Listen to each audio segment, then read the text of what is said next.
Hi, I'm Yumna from Feel Good Foodie, and today we're making a wonderful dessert for fall. It's no-bake pumpkin spice balls. So this is very typical of a lot of desserts. You're gonna have a bowl for the dry ingredients, a bowl for the wet ingredients. But what's atypical is that it's no-bake. So you can basically just eat and taste and adjust and adapt as you're going. So to start, I'm gonna put all the dry ingredients in one bowl. This is about 1/4 of a cup of rolled oats. So in here is a little less than 2 cups of oat flour. So I'm gonna put that in there. Next, we're gonna add some cane sugar. There's about a couple tablespoons in here, cane sugar. And next is where all the flavor comes in, pumpkin spice. So this is basically a mix of cloves, cinnamon, nutmeg, all those wonderful fall flavors that we love. So those are the dry ingredients. We're gonna go ahead and mix all that together. So we're just gonna mix everything together to make sure the pumpkin spice is incorporated into the oats and the oat flour. Next, we're gonna work on the wet ingredients.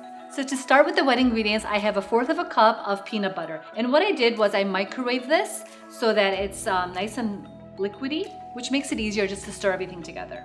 So to the peanut butter, I'm gonna add 1/2 a cup of pumpkin puree. And to the wet ingredients, I'll also add 1/4 of a cup of maple syrup and a teaspoon of vanilla extract. All right, we're gonna mix all of it together.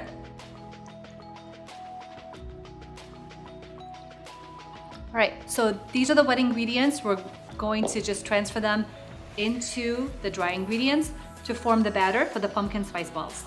Now I'm gonna fold the wet ingredients into the dry ingredients.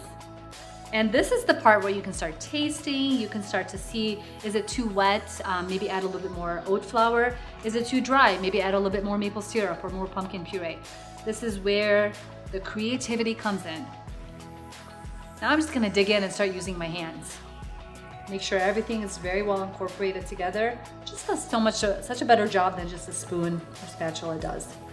All right, you can see it's starting to kind of look like cookie dough, but the way it feels is a little bit more sticky than cookie dough, so it's ready to go. So what I'm doing right now is just rolling around into a ball. I took some of the batter, about a bite size of the batter, and I'm just gonna roll it around.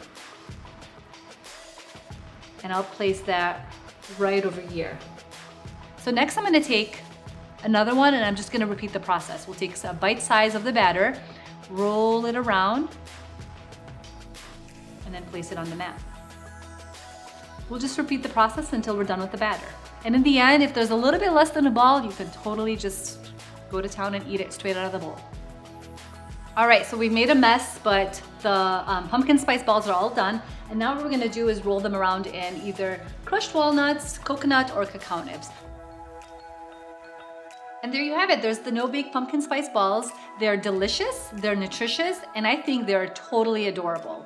For the full recipe, visit my blog at feelgoodfoodie.net.